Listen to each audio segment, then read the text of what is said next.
In looking at first aid, segueing from contaminated water, there's a lot of things you are going to need for first aid. And I find if you go to REI, get one of their first aid kits, they're good, but they do need to be souped up, as with anything. So start out with a nice first aid kit. They'll come with some basics, and I want to talk about some extras that you're going to want to add to them.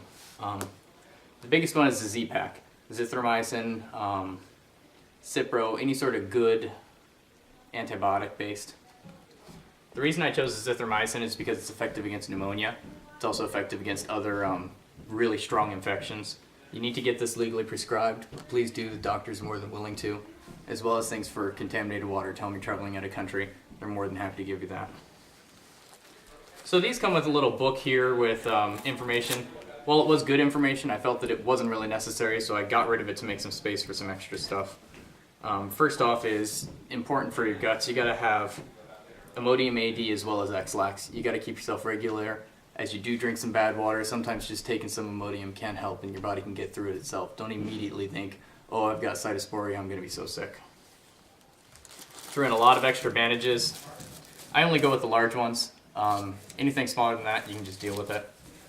I do have Neosporin in here somewhere, but as well as my other medications. Benadryl spray, really good if you get some sort of reaction, poison ivy, things like that. They can just make you miserable. As for a good tape to tape in your gauze, go with a foam-based waterproof tape. They're going to hold up a lot better. They last for absolutely hours. And pretty much everything else is stocked. You've got antibiotic ointments. Like I said, I've got X-Lax and Imodium, Tums, upset stomach, and then just some of your basic first aid supplies. Gauze rolls, tape for taping up your wounds.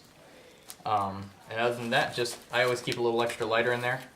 This is in case you need to prick yourself or go into where you got to clip off loose skin if you get caught up with some good branches. So lighter, make sure you sterilize your things. I don't have any alcohol in here. I'm still debating between alcohol and betadine. There's a lot of back and forth, but it is important that you have some way to sterilize your stuff before you start pricking blisters into your skin. Speaking of blisters, this also comes with some moleskin packs. And one of the things I threw in there was extra strength Advil, extra strength Tylenol. They make a great difference on aches and pains. You're going to be sore every day. You're going to be out there walking. And a lot of long distance hikers can attest for how nice it is to be able to have a couple of Advil at the end of the day. Aleve, same product, some sort of NSAID. I like to mix my medications. You have Advil and Tylenol, one working through the liver, one working through the kidneys, so that you don't wear out any one part of your body, especially in a situation where you're not necessarily going to have a lot of available water, although the filter can help with that. So do have with you, very important to have a good first aid kit.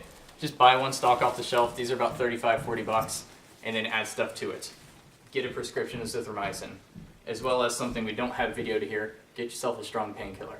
You can get anything from your doctor, but make sure you talk to him about it, something to be safe for long-term travel. Preferably something better than Advil. Oxycontin is very easy to get prescribed to you as well. Tell them you're going to be traveling out of country.